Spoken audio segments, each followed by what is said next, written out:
You woke up in the middle of the night and saw your cat. They were there, in your dream, so real, so close, as if nothing had happened. You could feel their fur, their warm breath, their little paws on you. And then you woke up, and the bed was empty, and they were gone. This moment between dreaming and waking is one of the most painful of all for you. Because you know, it was only a dream, but it felt so incredibly real. Today we are talking about something that many experience, but almost no one talks about openly. What does it really mean when your cat visits you and looks at you in your dreams at night? Is it just your brain processing memories and putting old images together while you sleep? Or is there something behind it that goes deeper than mere neurology and sleep research? I will show you 3 things that will completely change your understanding of these dreams. And at the end, I will tell you exactly why these dreams might actually be a gift. Let's start with what science has actually discovered about grief dreams.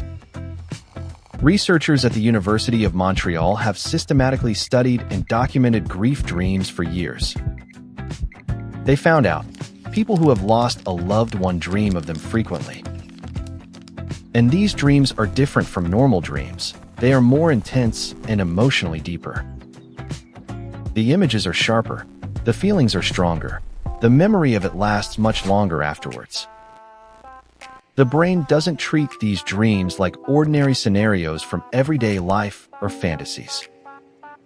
It activates areas that are connected to deep emotional bonding and long-term memory. This means your brain isn't just simply remembering your cat while you sleep. It reconstructs the connection you had with them on a very deep level. And this is where it gets really exciting, because there are different types of grief dreams. Some dreams are painful. You look for them and simply can't find them anywhere. You call their name, you look everywhere, but they are just not there. These dreams reflect the pain of loss, the longing, and the missing. They are hard to endure, but they are an important part of your internal grieving process. Because at night, your brain processes what is too big and heavy to feel during the day. It sorts the pain, it organizes the memories, it searches for a place for them. And then there are the other dreams, the quiet, the peaceful, and warm ones. You are sitting somewhere, and they simply come to you, lay down on your lap. No drama, no sadness, just them and you, exactly the way it used to be. They purr. You feel the vibration. You feel their warmth and their calm breath. And everything is fine. Everything is just fine for this one wonderful moment. Many people who have lost and mourned their cat have described this exact kind of dream. And almost all of them say the same thing. It didn't feel like a normal dream. It felt like a visit, as if they had really been there for a short time. Psychology has a name for this. It's called a visitation dream.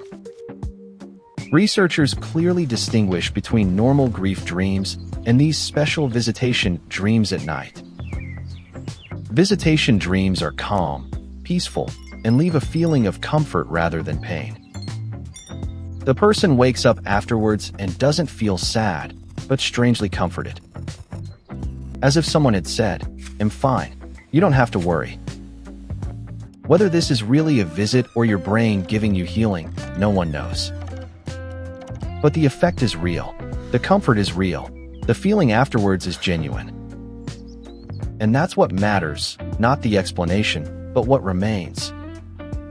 In Japan, many people believe that the souls of deceased cats return and watch over you at night.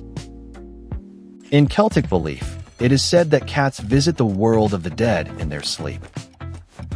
And in many Latin American traditions, the dream is seen as a bridge between the living and the dead. All these cultures, separated by oceans and centuries, are basically telling us the same thing. When they visit you in your dream, it is not a coincidence and not your imagination. It is a connection that goes beyond what we can understand during the day. And now I want to talk about the moment that comes after waking up. You open your eyes. The dream fades, and reality hits you immediately again. They are not here, not on the bed, not at the window, not next to you. And the pain comes back, sometimes even stronger than before, because the closeness is missing. This moment is one of the hardest in the whole grieving process. I know that well myself. But I want to tell you something that helped me see this moment differently. The dream didn't take away from you. It gave to you, even if it hurts right now. It gave you a moment with them that you wouldn't have had otherwise. A moment where the separation didn't exist and you were both together again. And this moment is no less real just because it happened in a dream. Your feelings were real, your love was real, and their presence felt real. That is something no one can take away from you, no matter what comes in the waking world. Many people tell me they are afraid of forgetting their cat in their dreams.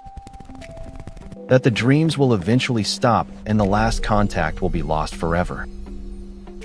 But research shows something comforting. Visitation dreams can still suddenly occur even after years. They don't follow a schedule. They come when you need them most, often unexpectedly. Sometimes after weeks, sometimes after months, sometimes exactly when you are the most deeply sad. As if something inside you knew exactly when you needed this moment of closeness. And do you know what many people report who had such dreams after a long time? They say they look younger, healthier, happier than in their last difficult weeks. Not sick, not tired, not the way they were at the end when they suffered, but the way they were in their prime, full of life and energy. Whether this is a memory or more than that, no one can answer and say with certainty. But it provides comfort, and comfort is never wrong, no matter where it comes from. When you go to bed tonight, I wish you such a dream. A moment with them, quiet, warm, without words, just the two of you together there. And when it comes, hold on to it and let it stay as long as possible. Not as pain, not as loss, but as what it really is. A gift from them to you, sent across all borders and worlds. Because the love between you and your cat knows no bounds, not even death. It finds you, waking, sleeping, in every single moment you think of them. And maybe that is exactly the reason why they visit and look at you at night. Not to make you sad, but to show you that they are still there. Tell me in the comments, has your cat ever visited you in a dream? What did you feel when you woke up and they were no longer there? Every story shared here helps other people in their own grief. We read every single comment. You are not alone with this, I promise you. Because sometimes a dream isn't just a dream, but a door that opens. A door to a place where saying goodbye no longer has any meaning for you both. And your cat is standing there on the other side, patiently waiting for you.